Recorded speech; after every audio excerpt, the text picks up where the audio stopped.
Gila sih Ibu mati Meisya. Kemana uang 5 juta yang setiap bulan Bapak ke kamu? Kemana? Duit gue udah habis buat DP apartemen sama cicilan mobil baru. Jangan seret gue jadi miskin. Siapkan VIP room dan dokter terbaik untuk ibu saya. Uang 150 juta itu harus ada sekarang, atau ibu tidak akan selamat, kata dokter dengan nada dingin yang menusuk tulang. Di lorong rumah sakit yang berbau obat itu, aku menoleh pada adikku, Meisya.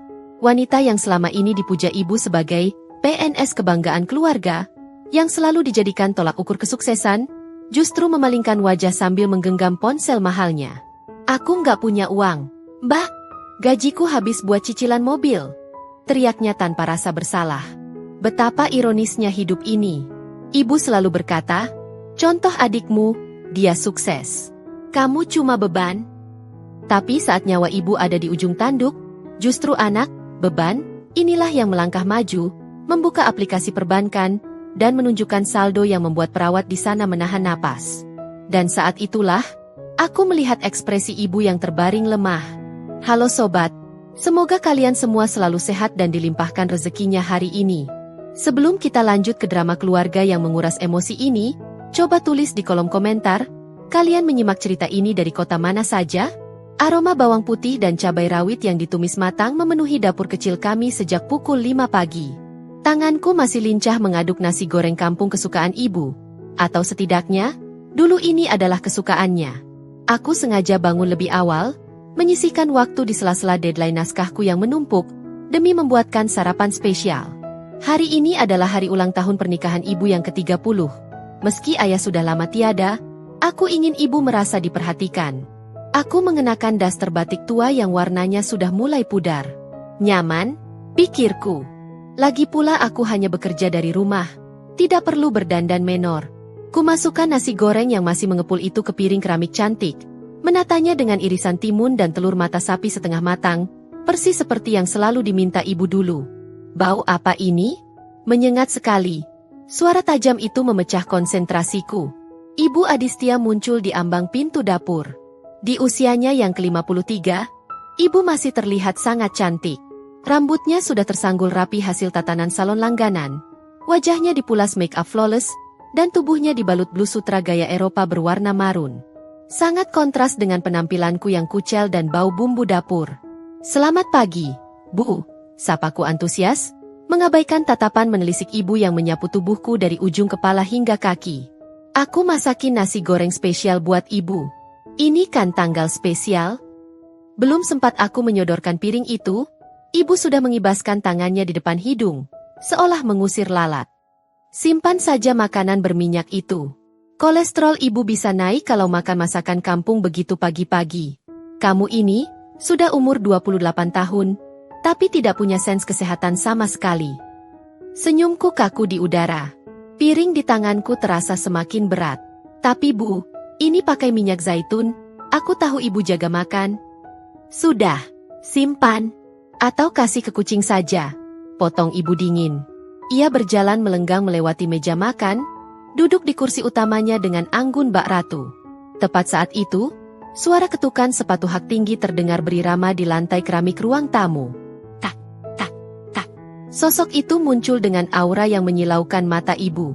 Meisya, adikku yang baru berusia 25 tahun. Ia terlihat sempurna dalam balutan seragam dinas PNS berwarna kaki yang pas di badan, menonjolkan lekuk tubuhnya yang ramping. Rambut panjangnya yang diombre abu-abu silver dibiarkan tergerai indah, bergelombang sempurna di ujungnya. Di tangannya, ia menenteng kantong plastik dengan logo restoran bubur terkenal. Pagi, ibu sayang, seru Meisya dengan suara manja yang dibuat-buat, langsung mencium pipi ibu. Wajah ibu yang tadi sedingin es saat melihatku, kini berubah cerah, merekah seperti bunga di musim semi. Pagi, cantik. Wah, wangi sekali anak ibu hari ini. Rapi, bersih, berkelas. Aku hanya berdiri mematung di dekat kompor, masih memegang piring nasi goreng yang ditolak mentah-mentah. Iya dong, Bu. Kan mau rapat dinas.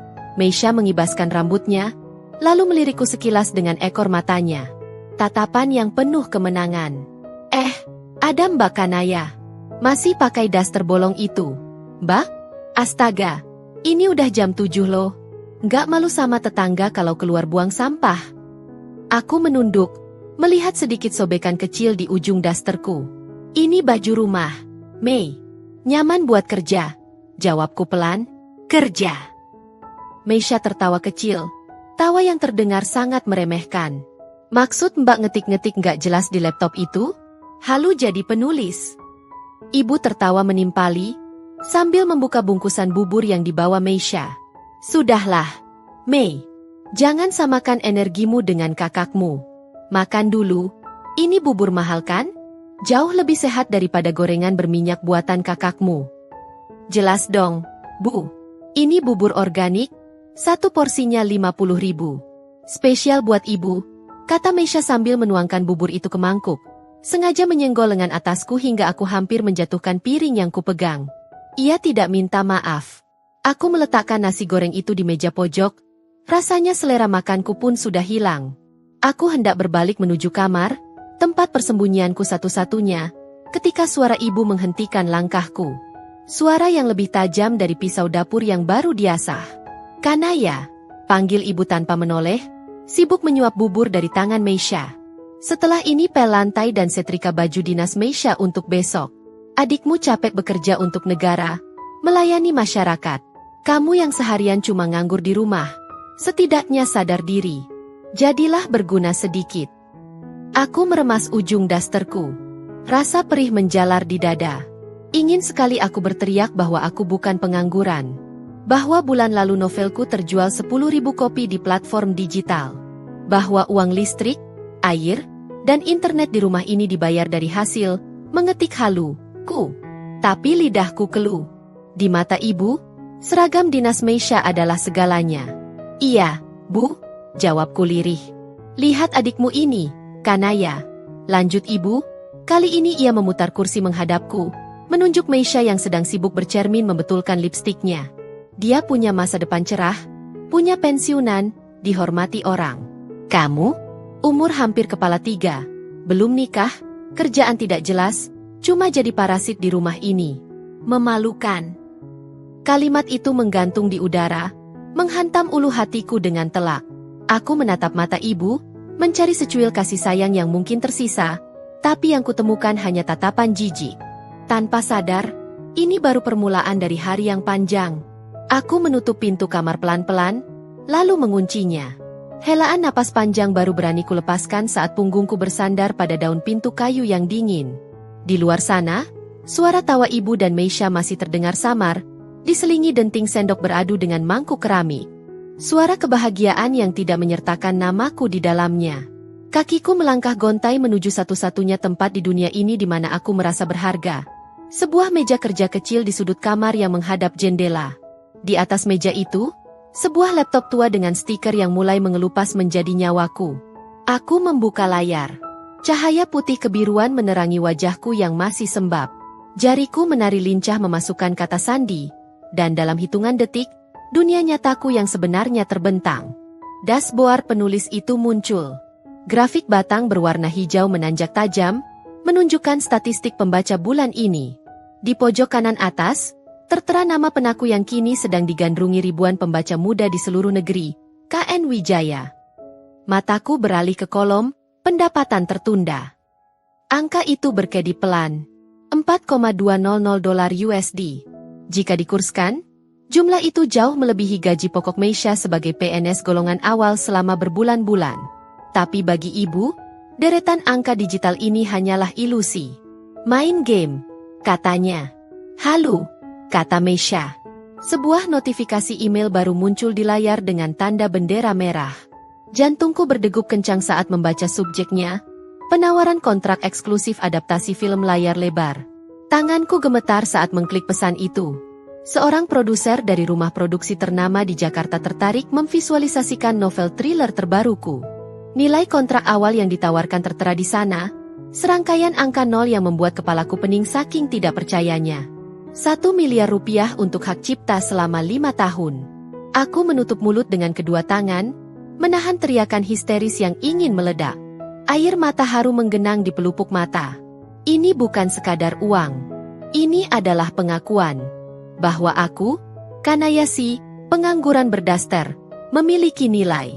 Bahwa imajinasiku yang sering diejek ibu sebagai hayalan orang malas, ternyata mampu membeli harga diri yang selama ini diinjak-injak. Baru saja aku hendak membalas email itu untuk menyetujui pertemuan daring, suara hantaman keras membuat jantungku nyaris copot. Brak! Pintu kamarku didobrak paksa. Refleks, tanganku menyambar layar laptop dan membantingnya tertutup. Napasku memburu, seolah tertangkap basah sedang melakukan kejahatan kriminal. Ibu berdiri di ambang pintu dengan wajah merah padam, napasnya sedikit terengah karena membawa keranjang cucian yang menggunung. Tanpa aba-aba, ia melemparkan keranjang anyaman rotan itu ke arah kasurku. Pakaian kotor berwarna-warni berhamburan keluar, menimpa sprei yang baru kurapikan tadi pagi. Kamu ini tuli atau bagaimana? Dipanggil dari tadi tidak menyahut.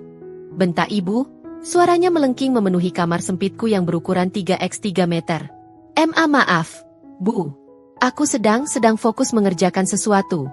Jawabku terbata, mataku melirik cemas ke arah laptop yang kini tertutup rapat. Lampu indikatornya masih berkedip biru, tanda mesinnya masih bekerja keras. Ibu melangkah masuk, matanya menyipit menatap laptopku dengan tatapan sinis yang sudah sangat kuhafal. Fokus apa? Fokus main game?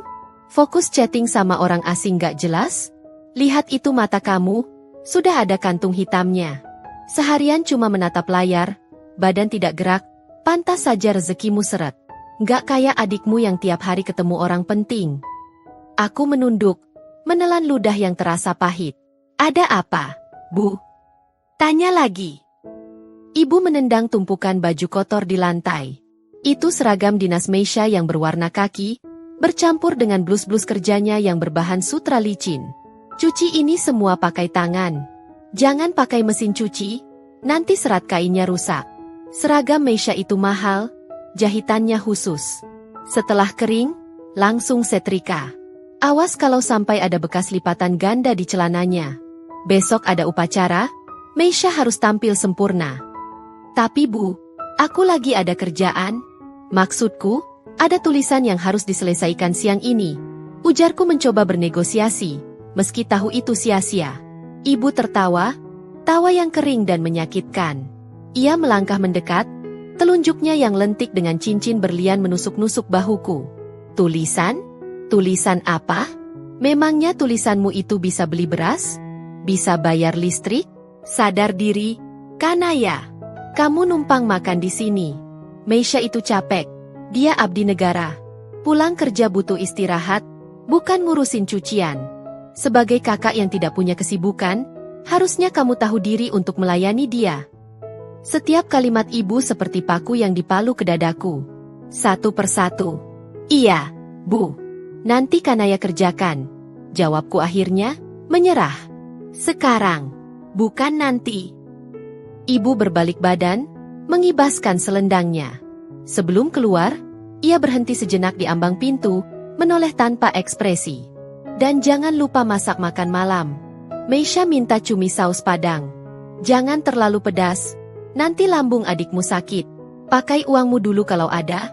Ibu lupa ambil tunai. Pintu kamar itu dibiarkan terbuka lebar. Seolah privasiku memang tidak pernah ada harganya di rumah ini. Aku menatap punggung ibu yang menghilang di belokan koridor. Kemudian tatapanku beralih ke laptop yang tertutup di atas meja. Benda yang menyimpan rahasia senilai miliaran rupiah. Kutatap tumpukan baju kotor Meisha yang harus kucuci dengan tangan-tangan yang sebenarnya mampu menghasilkan karya bestseller. Kupungut seragam dinas Meisha dari lantai. Baunya apek bercampur parfum mahal yang menyengat. Suatu hari nanti, Bu, bisikku lirih pada dinding kamar yang bisu. Ibu akan tahu bahwa main game yang ibu hina inilah yang sebenarnya membayar lunas tagihan listrik AC tempat ibu tidur nyenyak setiap malam. Permisi, Tante. Silakan diminum es buahnya, mumpung masih dingin. Tanganku sedikit gemetar saat meletakkan nampan berisi selusing gelas kristal di atas meja ruang tamu yang sudah penuh sesak.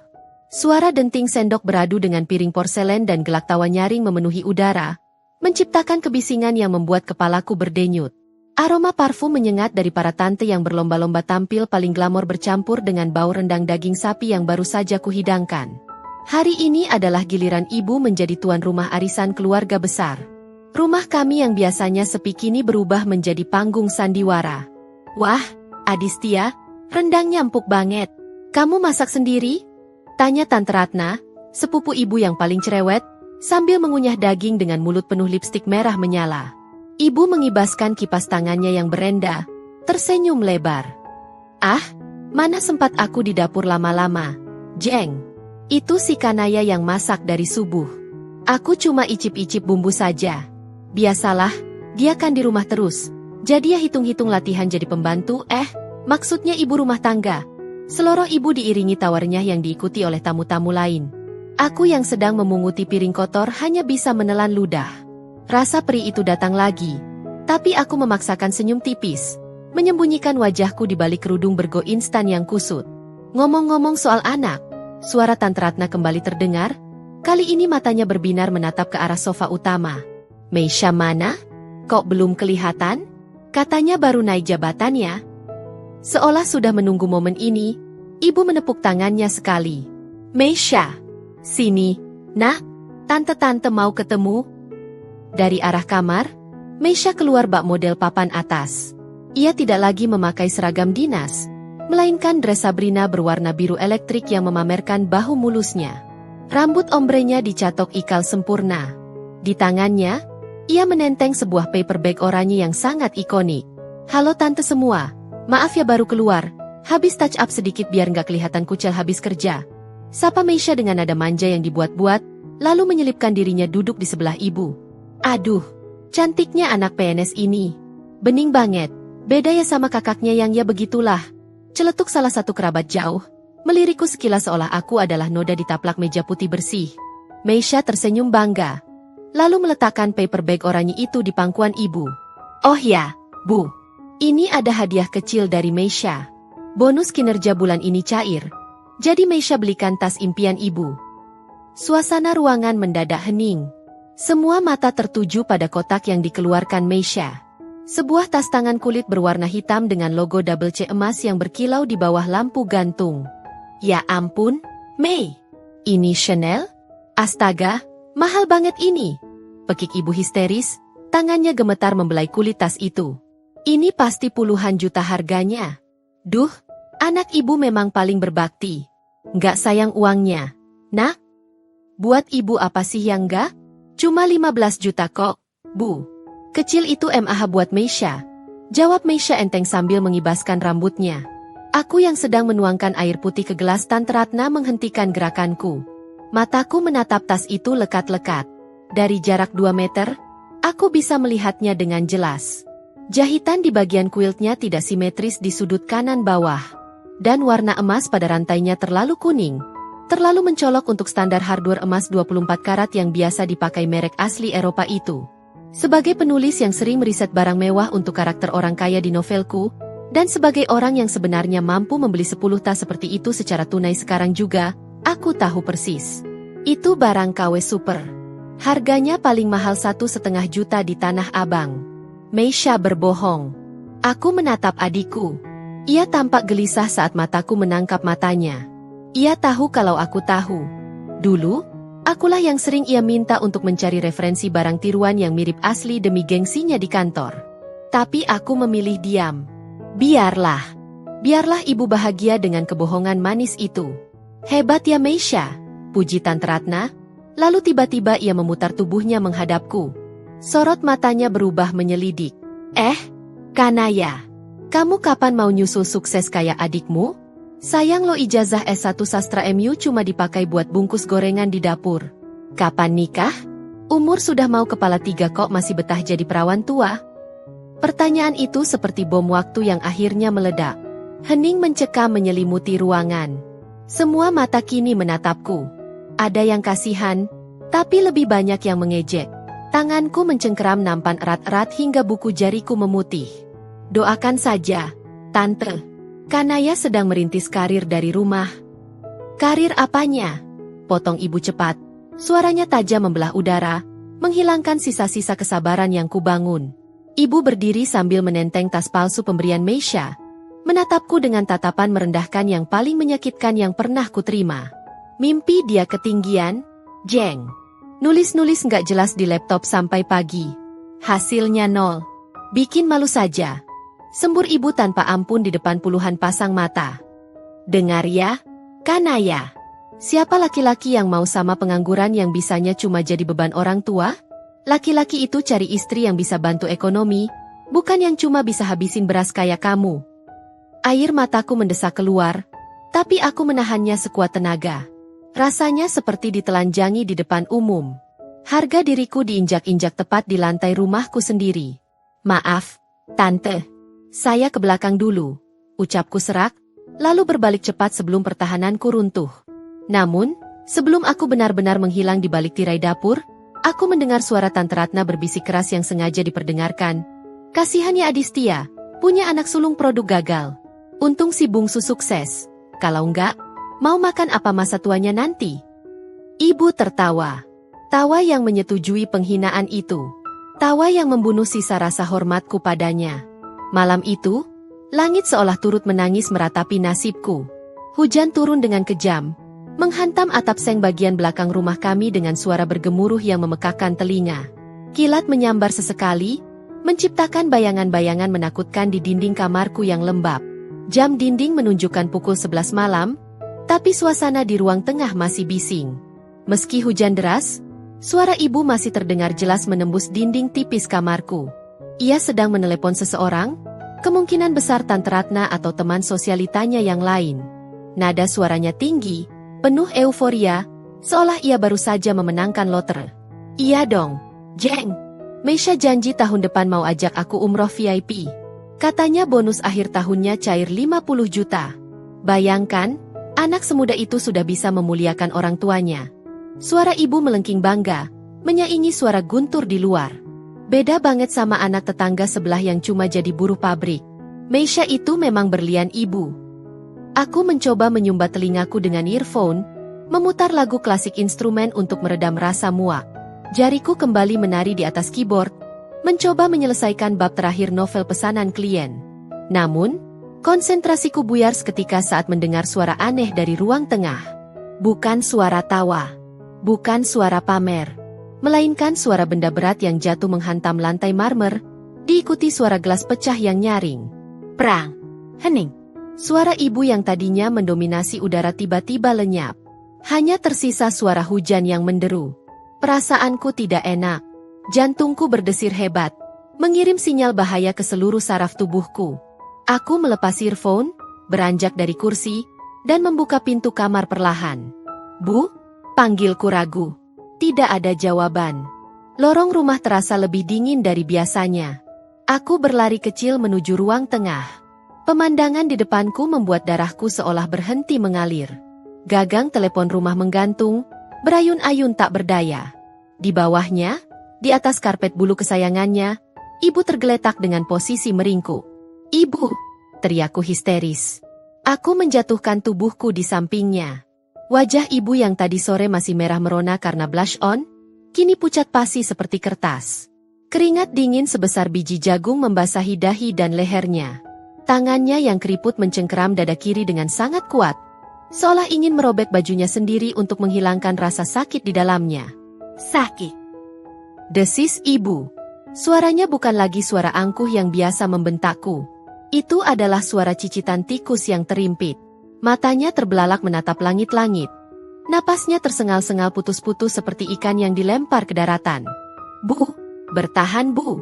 Kanaya panggil bantuan. Tanganku gemetar hebat saat merogoh saku daster, mencari ponselku. Pikiranku kacau. Aku tidak bisa menyetir mobil. Satu-satunya yang bisa membawa mobil ibu adalah Meisha.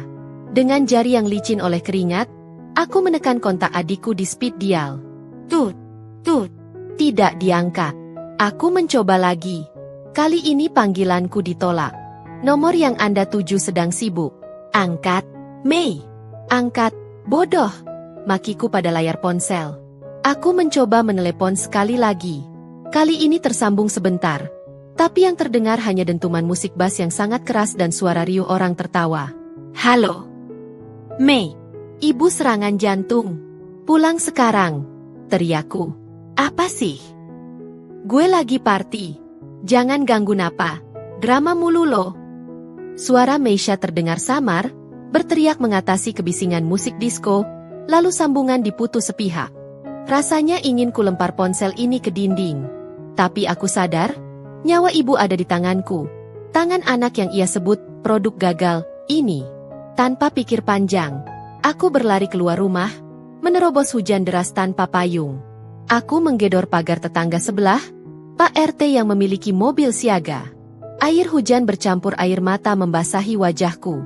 Aku tidak peduli lagi dasterku basah kuyup, atau kakiku yang telanjang menginjak kerikil tajam. Yang ku tahu, ibu tidak boleh mati malam ini. Belum saatnya. 1 jam kemudian, di unit gawat darurat RS Harapan Sentosa. Bau alkohol dan antiseptik menusuk hidungku. Aku duduk di bangku tunggu yang keras dengan tubuh menggigil kedinginan. Dasterku yang basah kuyup mencetak lantai dengan genangan air keruh. Orang-orang yang lewat menatapku aneh, mungkin mengira aku gelandangan yang nyasar masuk. Tirai ruang tindakan tersibak kasar. Seorang dokter pria parubaya dengan jas putih yang bernoda sedikit darah keluar dengan wajah tegang. Ia melepas maskernya, menatap sekeliling mencari keluarga pasien. Keluarga Ibu Adistia? Panggilnya tegas. Aku langsung melompat berdiri, kakiku terasa lemas. Saya, Dok. Saya anaknya. Dokter itu menatapku dari atas ke bawah sekilas. Mungkin ragu melihat penampilanku yang berantakan, tapi ia tidak punya waktu untuk berbasa-basi. Ia menarik napas panjang, ekspresinya sangat serius. Ibu Anda mengalami acute myocardial infarction, serangan jantung koroner masif. Ada penyumbatan total di 3 pembuluh darah utamanya. Kondisinya sangat kritis. Obat pengencer darah biasa tidak akan mempan. Aku menahan napas. Lalu harus bagaimana, Dok? Dokter itu menatap mataku tajam, memberikan ultimatum yang membuat lututku goyah. Kita harus lakukan operasi bypass jantung atau cap malam ini juga. Segera. Jantungnya sudah sangat lemah. Jika kita tidak membedahnya dalam waktu 1 jam ke depan, saya khawatir ibu Anda tidak akan bisa melihat matahari terbit besok pagi. Lakukan, Dok. Lakukan apa saja untuk menyelamatkan ibu. Seruku tanpa berpikir 2 kali. Napasku memburu, uap dingin keluar dari mulutku yang menggigil. Dokter itu mengangguk singkat, lalu menunjuk ke arah loket kaca di ujung lorong yang bertuliskan, Administrasi Rawat Inap. Kami akan siapkan tim bedah. Tapi sesuai prosedur rumah sakit untuk tindakan besar Cito, segera, ibu harus menyelesaikan urusan administrasi dan deposit sekarang juga. Tanpa ACC dari bagian keuangan, kami tidak bisa membawa pasien ke ruang operasi. Setelah dokter itu berbalik, kakiku yang telanjang dan kotor oleh lumpur melangkah gontai menuju loket itu. Setiap langkah terasa berat, seolah ada rantai besi yang membelenggu pergelangan kakiku. AC rumah sakit yang terlalu dingin menusuk kulitku yang basah kuyup, membuat gigi-gigiku bergemeretak tak terkendali. Di balik kaca loket, seorang petugas wanita dengan seragam rapi dan wajah datar menyodorkan selembar kertas invoice.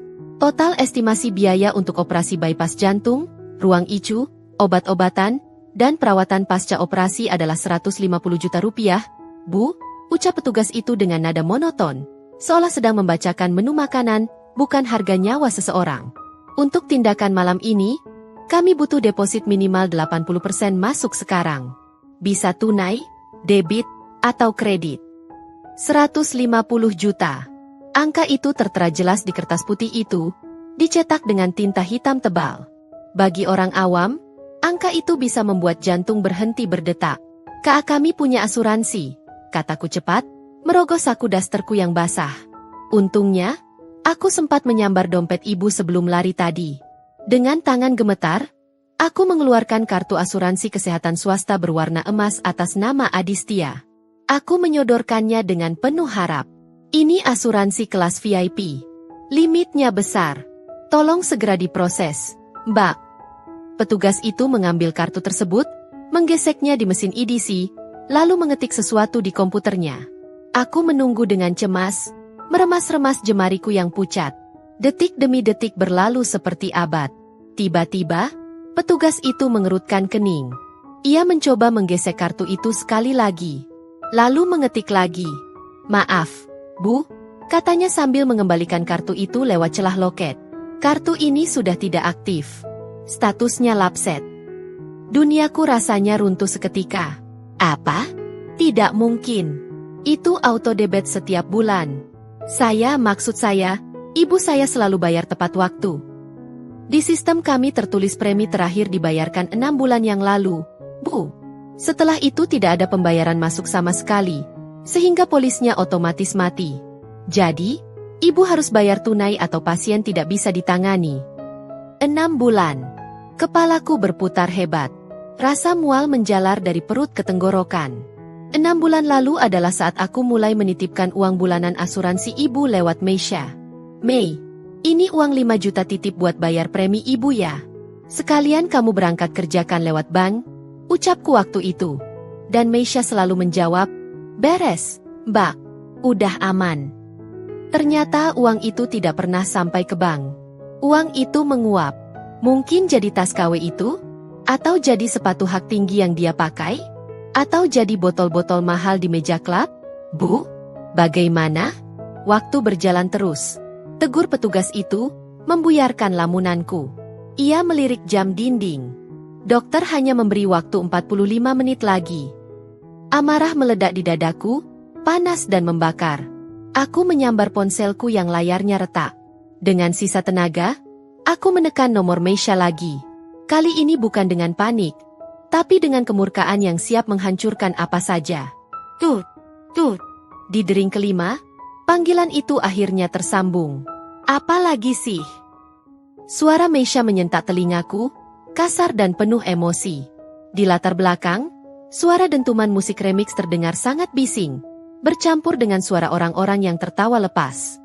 Kontras sekali dengan kesunyian mencekam di lorong rumah sakit ini. Meisha. Suaraku bergetar menahan tangis dan amarah. Kamu di mana uang asuransi ibu? Hah? Apaan sih? Nggak kedengeran. Gue lagi party ulang tahun temen kantor. Jangan ngerusak suasana deh. Asuransi ibu mati. Meisha. Teriakku sekuat tenaga. Tidak peduli orang-orang di lobi menoleh. Petugas bilang sudah 6 bulan tidak dibayar. Kemana uang 5 juta yang setiap bulan Mbak titip ke kamu? Kemana? Hening sejenak di ujung sana. Musik masih berdentum, tapi suara Meisha tiba-tiba berubah gugup. Ya mana aku tahu. Mungkin sistemnya error. Udah jangan nuduh sembarangan. Lagian ibu kenapa sih? Paling cuma masuk angin doang kan? Lebay banget sampai bawa-bawa asuransi. Ibu butuh operasi jantung sekarang. Mei, biayanya 150 juta. Kalau kamu nggak transfer uang itu sekarang, atau kalau kamu nggak datang bawa uang tabunganmu, ibu bisa meninggal malam ini. Aku menunggu jawaban. Berharap ada sedikit hati nurani yang tersisa di balik seragam PNS yang dia banggakan itu. Namun, jawaban yang kudengar selanjutnya benar-benar membuat darahku membeku. Lebih dingin dari mayat. Gila lo ya? 150 juta. Gue nggak punya duit segitu. Duit gue udah habis buat DP apartemen sama cicilan mobil baru. Lagian itu salah ibu sendiri makan jeroan mulu. Jangan seret-seret gue jadi miskin gara-gara penyakit orang tua. Klik. Sambungan diputus. 30 menit berlalu dengan siksaan yang lambat. Aku masih berdiri mematung di depan ruang IGD, menggenggam kertas tagihan yang mulai lecek karena keringat dinginku. Detak jarum jam dinding terdengar seperti palu hakim yang menghitung mundur vonis mati ibu. Tiba-tiba, suara langkah kaki yang hentakannya keras dan tidak sabaran menggema di lorong sepi itu. Tak, tak, tak. Aku menoleh. Meisha datang. Tapi ia tidak terlihat seperti seorang anak yang khawatir ibunya sedang sekarat. Ia terlihat seperti seseorang yang pestanya baru saja diganggu. Meisha mengenakan dress selutut berwarna merah marun yang sangat ketat, dengan belahan dada rendah yang kini ditutupi asal-asalan dengan jaket denim. Wajahnya yang biasa glowing kini terlihat berminyak, sisa glitter perak menempel di pipinya.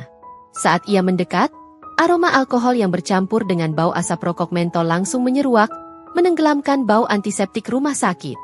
Mana ibu? Tanyanya ketus tanpa menatapku. Ia melipat kedua tangannya di dada, matanya yang tajam menyapu sekeliling IGD dengan tatapan jijik. Jangan bilang ibu cuma pingsan biasa tapi mbak yang melebih-lebihkan sampai bilang sekarat. Aku harus ninggalin pesta open table lo ini. Rugi bandar tahu nggak? Rahangku mengeras. Rasa panas menjalar di wajahku. Lihat ke dalam, Mei.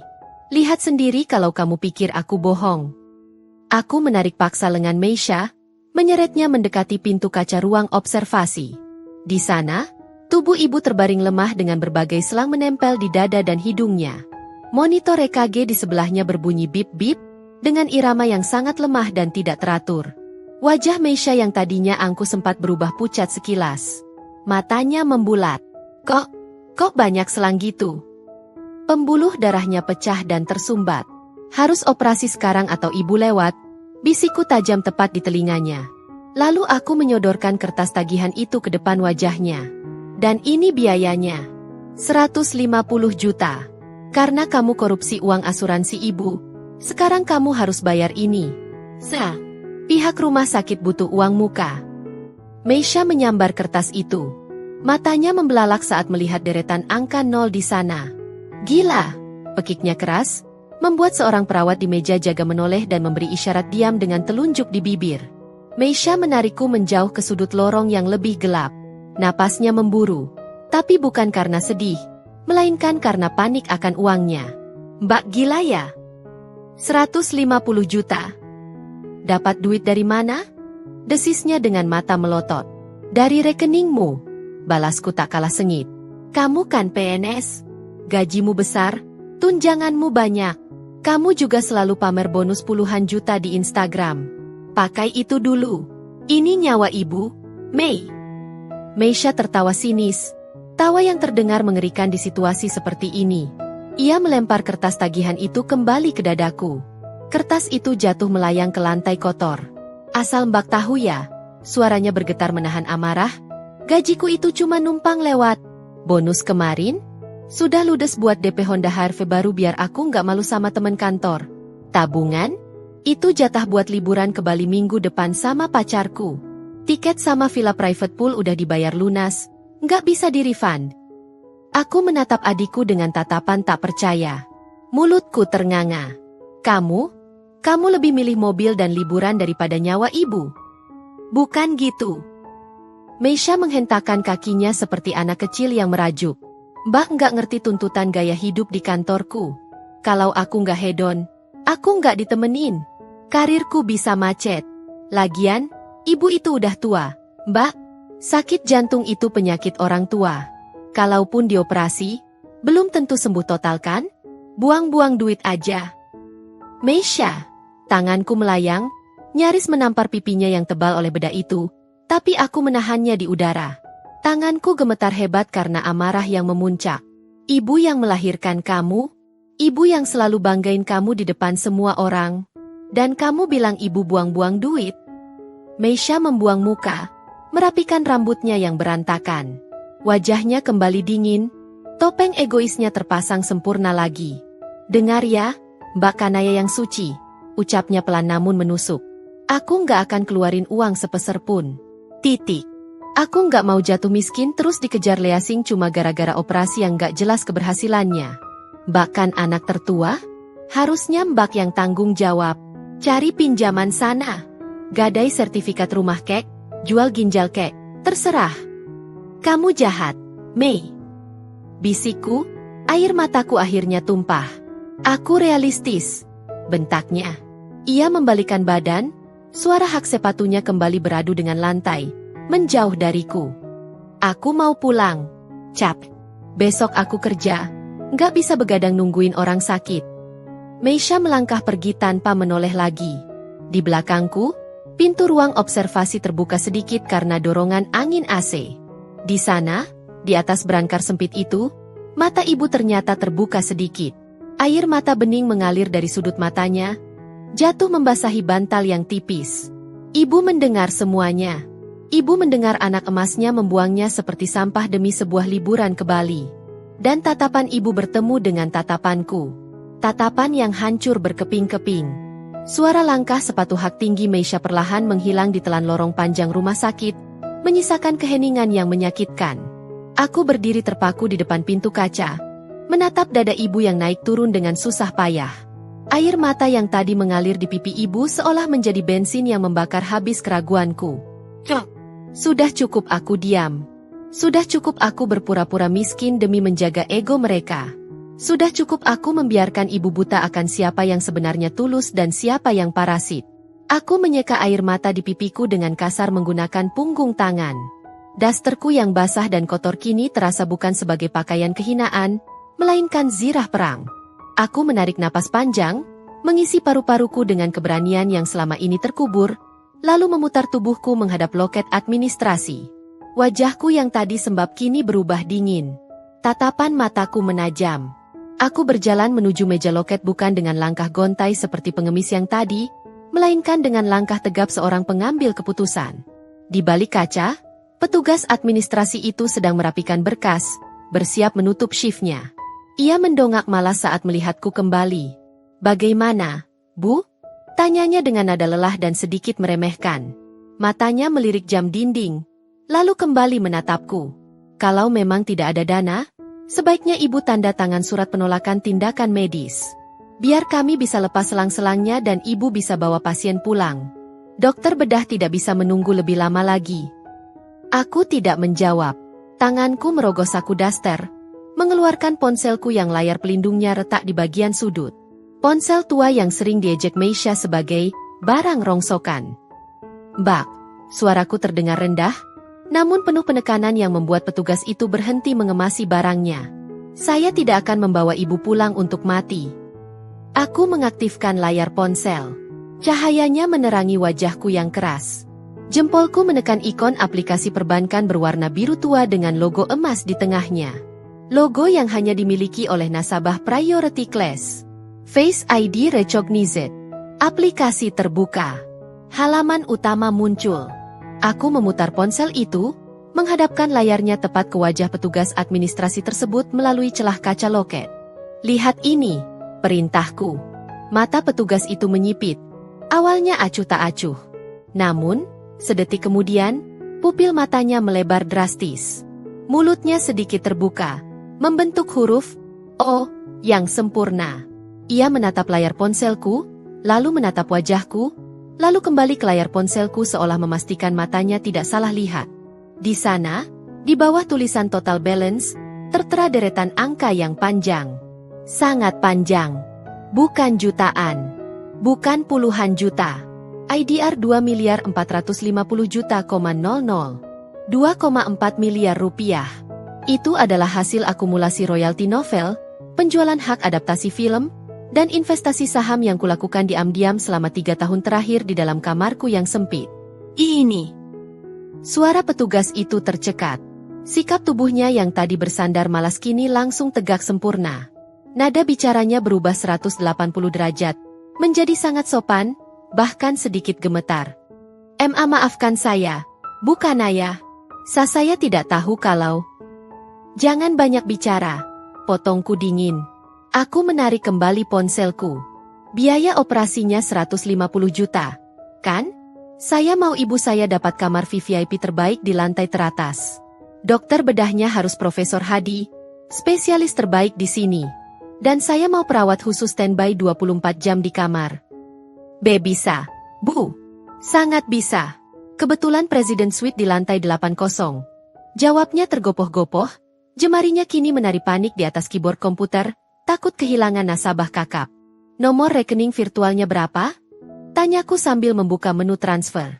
Petugas itu menyebutkan deretan angka dengan cepat. Aku mengetiknya tanpa ragu. "Masukkan nominal. 150 juta konfirmasi PIN." Detik berikutnya, sebuah denting notifikasi yang nyaring dan merdu terdengar dari ponselku, memecah kesunyian lobi rumah sakit. Tring! Layar ponselku menampilkan centang hijau besar. Transaksi berhasil. Di saat yang bersamaan, printer di meja petugas itu berbunyi nyiing, mencetak struk bukti pembayaran lunas. Petugas itu menyobek kertasnya dengan tangan gemetar dan menyerahkannya padaku dengan 2 tangan. Kepalanya menunduk hormat. "Terima kasih, Ibu Kanaya. Pembayaran lunas diterima. Kami akan segera hubungi Profesor Hadi dan tim bedah sekarang juga. Mohon tunggu sebentar, kami akan antarkan Ibu ke ruang tunggu VIP." Aku mengambil struk itu. Kertas tipis yang harganya setara dengan harga diri Meisha yang ia jual demi gengsi. Aku meremas kertas itu pelan, lalu berbalik badan menatap pintu IGD. "Bertahanlah, Bu," bisikku dalam hati. Anak yang ibu sebut sampah ini baru saja membeli nyawa ibu kembali. Namun, saat aku hendak melangkah kembali ke ruang observasi, ponselku bergetar lagi. Sebuah pesan masuk dari Meisha. Mbak, kalau ibu udah meninggal kabarin ya. Biar aku pesenin catering buat tahlilan, tapi pakai uang pelayat aja nanti. Darahku mendidih sampai ke ubun-ubun. Senyum miris terukir di bibirku. Meisha pikir ini sudah berakhir? Oh, tidak. Permainan baru saja dimulai. Aku menatap saldo rekeningku yang masih tersisa miliaran rupiah. Lihat saja nanti, Mei. Gumamku sambil melangkah mantap menuju ruang operasi. Kamu akan menyesal seumur hidupmu karena telah meremehkan orang yang salah. 5 jam kemudian, suasana tegang berganti dengan keheningan mewah.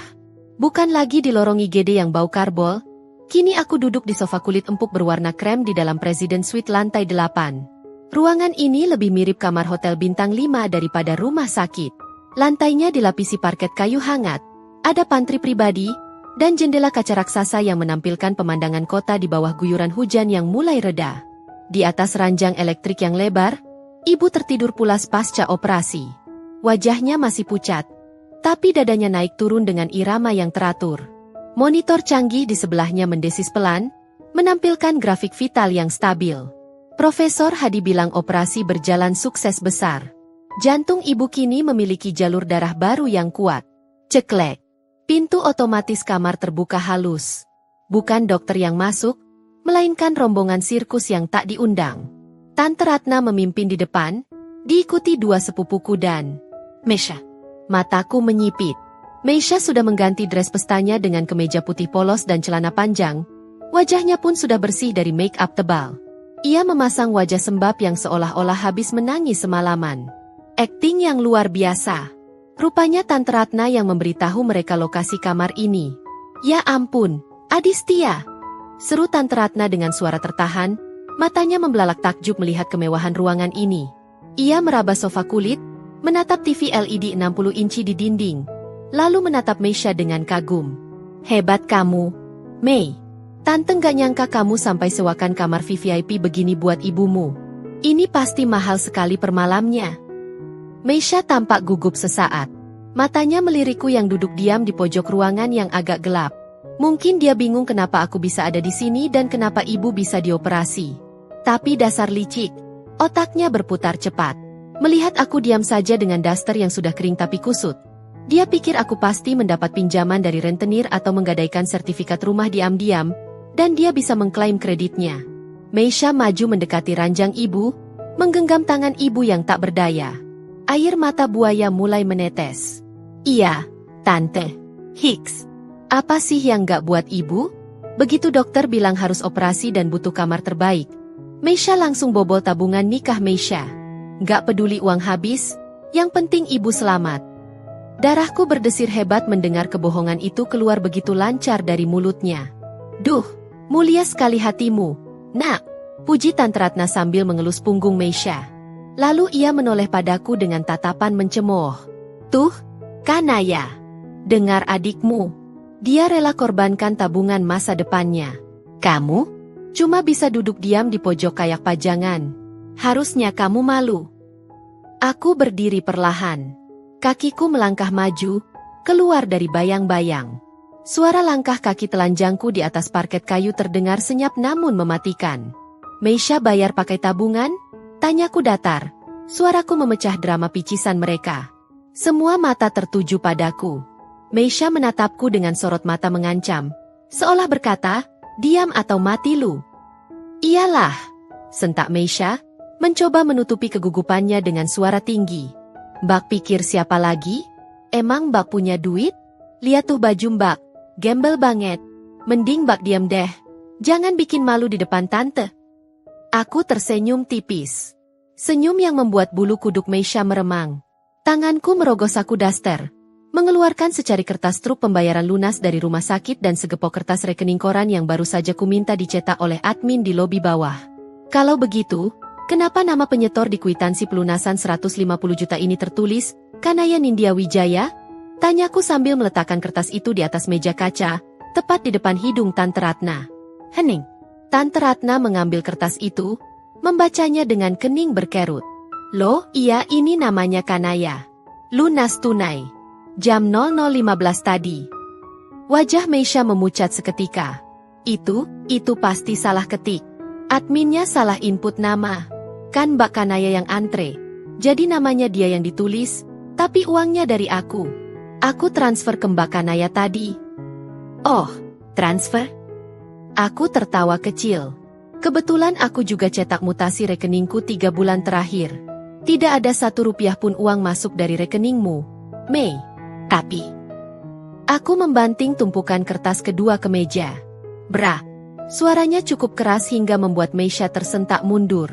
Yang ada justru bukti transfer rutin dariku ke rekeningmu. 5 juta setiap bulan. Uang yang seharusnya untuk bayar asuransi ibu, tapi kamu pakai untuk gaya hidupmu. Aku menunjuk wajah Meisha yang kini seputih kertas. Napasku mulai memburu, menumpahkan segala yang kutahan bertahun-tahun. Kamu bilang ke Tante Ratna tas Chanel ibu itu asli seharga 15 juta? Padahal itu KW seharga 1 juta. Kamu bilang kamu yang bayar catering arisan? Itu uangku. Kamu bilang gajimu habis buat ibu? Bohong. Gajimu habis buat cicilan mobil yang kamu pamerkan itu. Cukup, Mbak. Diam. Jerit Meisha histeris. Air mata palsunya kini berganti keringat dingin ketakutan. Tante lihat ini. Aku menyodorkan bukti mutasi itu ke Tante Ratna yang kini melongo. Lihat tanggalnya. Tiap tanggal 1, aku transfer 5 juta dengan berita, asuransi ibu. Dan lihat tanggal 2-nya di mutasi rekening Meisha yang pernah dia share di grup keluarga buat pamer gaji. Uang itu langsung ditarik tunai di mall. Tante Ratna membolak-balik kertas itu dengan tangan gemetar. Fakta-fakta itu tak terbantahkan. Angka-angka itu telanjang di depan mata. Jadi selama ini, Tante Ratna menatap Meisha dengan pandangan tak percaya. Lalu beralih menatapku yang berdiri tegak dengan daster lusuh namun dengan aura yang jauh lebih berkelas dari siapapun di ruangan itu. Kamu yang biayai semuanya. Kanaya? Kamu punya uang ratusan juta. Bukan ratusan juta, Tante. Jawabku dingin sambil menatap manik mata Meisha yang gemetar. Cukup untuk membeli harga diri kalian semua di sini kalau aku mau. Meisha mundur selangkah, kakinya menabrak tiang infus hingga bergoyang. Topeng PNS sukses, anak berbakti, dan wanita karir yang ia bangun bertahun-tahun, hancur lebur dalam hitungan detik di lantai VVIP ini. Dan di tengah ketegangan yang mencekik itu, terdengar suara lirih dari arah ranjang. Suara yang parau namun jelas. Meisha, Kanaya. Kami semua menoleh kaget. Ibu sudah sadar. Matanya terbuka lemah. Menatap lurus ke arah kami. Air mata mengalir deras di pipinya yang keriput. Ternyata, efek biusnya sudah hilang sejak tadi. Ibu mendengar semuanya. Ibu mendengar kebohongan anak emasnya. Bu. Cicit Meisha mencoba mendekat. Namun ibu memalingkan wajahnya perlahan, menolak menatap Meisha. Tangannya yang terpasang infus terangkat lemah, menunjuk ke arah pintu keluar dengan jari gemetar. Pergi. Bisik ibu. Pintu kamar VVIP itu tertutup rapat, menyisakan keheningan yang begitu pekat hingga rasanya mencekik. Meisha sudah diseret keluar oleh Tante Ratna dengan wajah menunduk dalam, tanpa perlawanan, tanpa kata-kata pembelaan lagi. Suara hak sepatunya yang biasa angkuh, kali ini terdengar seperti langkah pencuri yang tertangkap basah, menghilang di kejauhan lorong. Kini, hanya ada aku dan ibu. Aku tidak langsung mendekati ranjang. Aku melangkah ke kamar mandi di sudut ruangan suite ini. Di depan cermin wastafel yang lebar dan terang, aku menatap bayanganku sendiri. Wanita dengan daster lusuh itu tampak asing. Tatapannya bukan lagi tatapan anak yang haus validasi, melainkan tatapan wanita dewasa yang sudah selesai dengan segala omong kosong. Aku membasuh wajah, membersihkan sisa-sisa air mata dan keringat pertempuran tadi. Lalu, aku membuka paper bag yang tadi sempat kutitip belikan pada asisten pribadiku, yang selama ini bekerja secara remote. Aku mengganti dasterku dengan setelan blazer linen berwarna sage green dan jilbab pashmina sutra yang jatuh lembut di bahu. Saat aku keluar dari kamar mandi, aku bukan lagi Kanaya si pembantu rumah tangga. Aku adalah Kanaya Nindya Wijaya, wanita yang baru saja menyelamatkan nyawa ibunya dengan satu kali gesekan jari di layar ponsel. Aku menarik kursi berlapis beludru mendekat ke sisi ranjang. Ibu masih dalam posisi yang sama, menatap kosong ke arah jendela kaca yang menampilkan langit Jakarta yang mulai terang. Hujan sudah berhenti, menyisakan jejak embun di kaca. Namun, badai di dalam hati ibu sepertinya baru saja dimulai. "Bu," panggilku pelan. Tubuh ibu tersentak kecil, seolah suaraku adalah petir yang menyambar. Perlahan, sangat perlahan, ia memutar kepalanya. Pemandangan itu meremukkan sisa-sisa amarah di dadaku, menggantinya dengan rasa iba yang getir. Ibu, wanita yang selama ini selalu tampil sempurna dengan dagu terangkat tinggi, kini tampak begitu kerdil. Riasan wajahnya sudah luntur, menampakkan kerutan-kerutan tua yang selama ini ia sembunyikan di balik bedak mahal. Matanya bengkak, merah, dan takut. "Ya, ibu takut menatapku. Kanaya."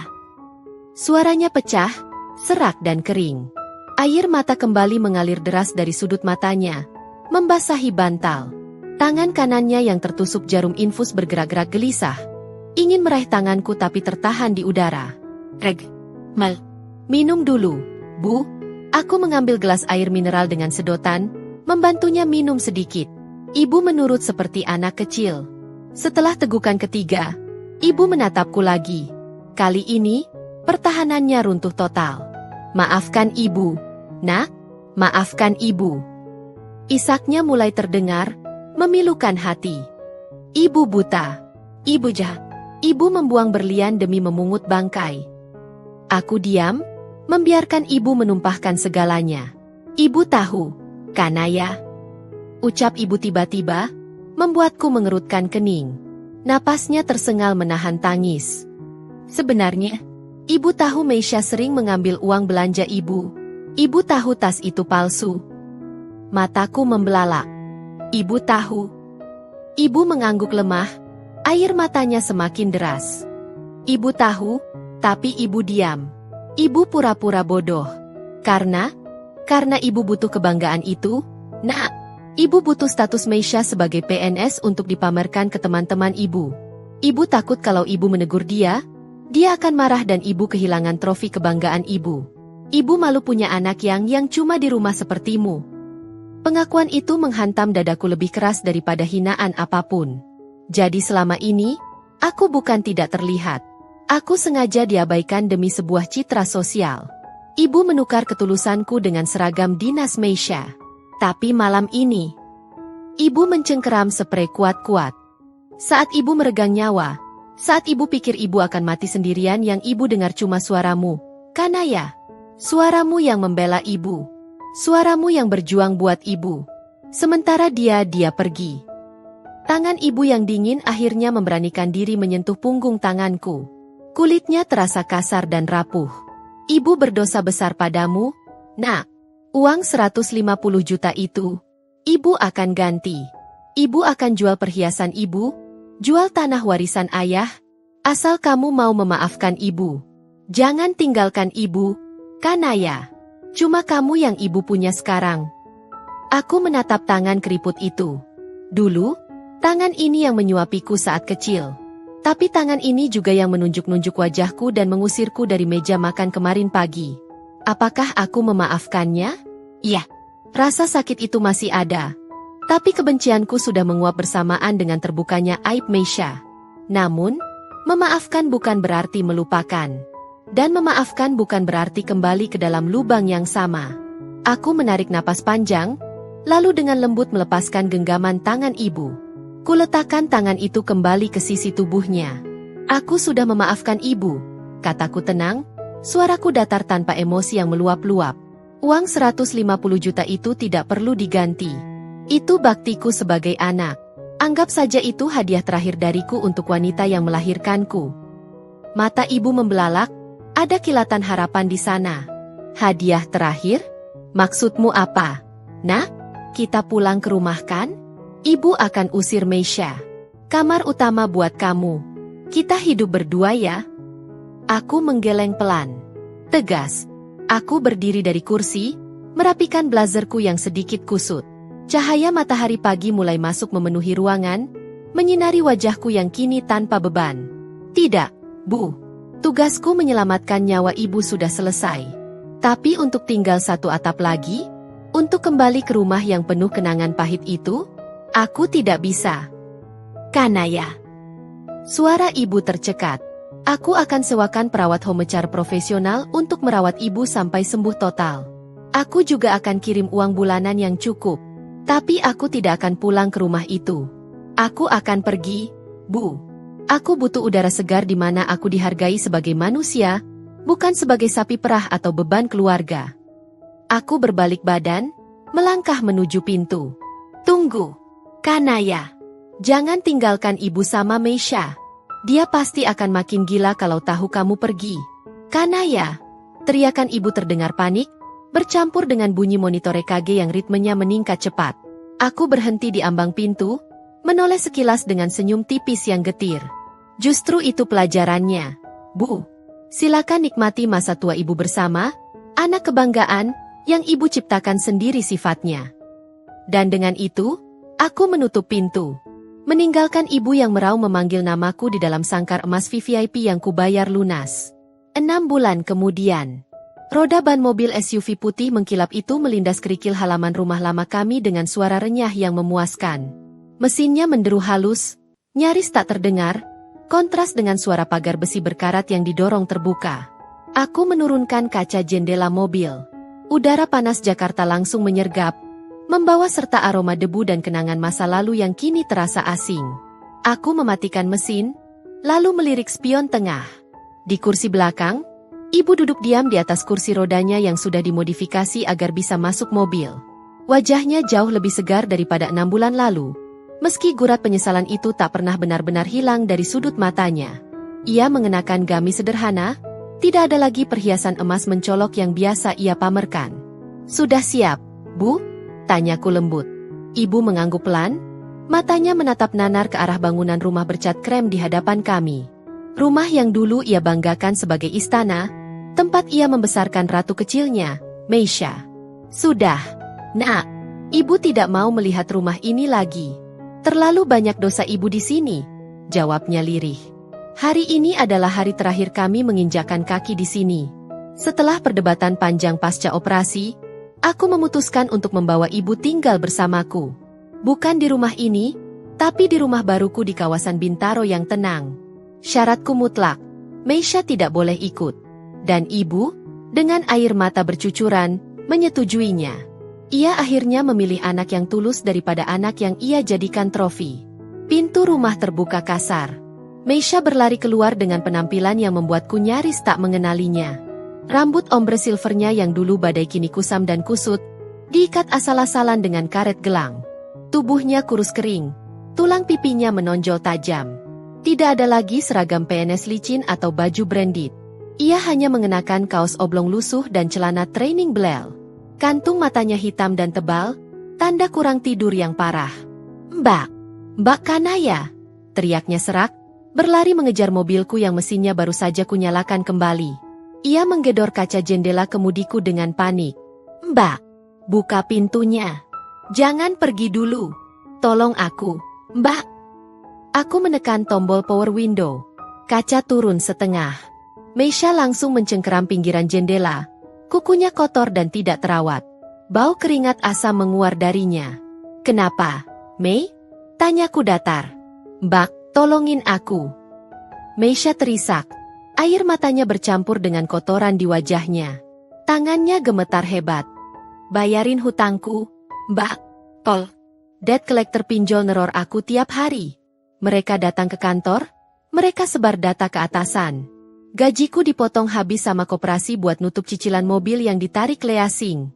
Aku nggak punya uang buat makan, Mbak. Aku menatapnya tanpa ekspresi. Loh, kamu kan PNS? Abdi negara? Punya tunjangan kinerja? Punya gaji ke-13? Punya pensiunan? Masa minta sama pengangguran yang kerjanya cuma main game di depan laptop? Kata-kata itu, kalimat yang dulu sering ia gunakan untuk menghinaku, kini berbalik menghantamnya telak. Meisha tercekat, bibirnya gemetar. Aku hilaf. Mbak, tolong lunasin hutangku. Habis itu aku janji bakal berubah. Ajak aku pindah juga, ya? Pemilik rumah ini udah ngusir aku karena sewa tahunannya habis kemarin. Aku nggak punya tempat tinggal, Mbak. Ah, ya. Rumah sewa. Selama ini ibu dan Meisha selalu berkoar-koar bahwa rumah ini milik pribadi warisan ayah. Padahal kenyataannya ayah bangkrut sebelum meninggal dan rumah ini hanya dikontrak tahunan demi gengsi. Dan tahun ini, aku tidak memperpanjang sewanya. Aku melirik ibu di kursi belakang. Ibu membuang muka, tidak tega, tapi ia memegang teguh janjinya padaku. Ia tahu, menolong Meisha saat ini hanya akan memperpanjang sifat parasitnya. Maaf, Mei, kataku sambil menaikkan kembali kaca jendela perlahan. Mbak, jangan. Mbak Kanaya jahat. Ibu ngomong dong. Bu, masa ibu tega ninggalin Meisha? Jerit Meisha histeris, tangannya berusaha menahan kaca yang terus naik. Lepaskan, Mei, atau tanganmu terjepit. Peringatku dingin. Meisha menarik tangannya tepat sebelum kaca tertutup rapat. Aku menginjak pedal gas. Mobil melaju perlahan meninggalkan pekarangan. Lewat spion, aku melihat Meisha mengejar beberapa langkah, lalu jatuh terduduk di atas aspal yang panas. Ia meraung, memukuli dadanya sendirian di depan rumah kosong yang bukan miliknya, dengan tagihan pinjol yang menumpuk dan karir yang di ujung tanduk. Di kursi belakang, ibu menangis tanpa suara. Aku mengulurkan tangan kiri ke belakang, menggenggam jemari ibu sejenak. Dia harus belajar berdiri di atas kakinya sendiri, Bu. Seperti aku yang ibu paksa mandiri sejak dulu. Ucapku pelan. Mobilku berbelok di tikungan, meninggalkan masa lalu yang kelam di belakang. Di depan sana, jalanan terbentang luas dan cerah. Langit biru seolah tersenyum, menyambut hidup baruku di mana harga diri tidak diukur dari seragam, tapi dari ketulusan dan kerja keras yang tak perlu validasi siapapun. Tuhan tidak tidur. Karma itu nyata, dan ia datang bukan sebagai hukuman, tapi sebagai cermin yang paling jujur. Sobat Dira Story, kisah Kanaya dan Meisha mengajarkan kita satu hal penting. Jangan pernah meremehkan siapapun, apalagi darah daging sendiri, hanya karena status sosial atau seragam yang melekat di badan. Roda kehidupan itu berputar. Orang yang hari ini kamu hina karena diam, bisa jadi adalah orang yang kelak satu-satunya mampu menyelamatkanmu saat kamu jatuh. Sayangilah keluargamu dengan tulus, bukan karena apa yang bisa mereka berikan, tapi karena siapa mereka bagi kita. Terima kasih sudah menyimak kisah emosional ini sampai akhir. Jika kalian suka dengan alur ceritanya, jangan lupa tekan tombol subscribe channel Dira Story dan nyalakan lonceng notifikasinya agar tidak ketinggalan drama kehidupan lainnya yang lebih seru. Sampai jumpa di cerita berikutnya.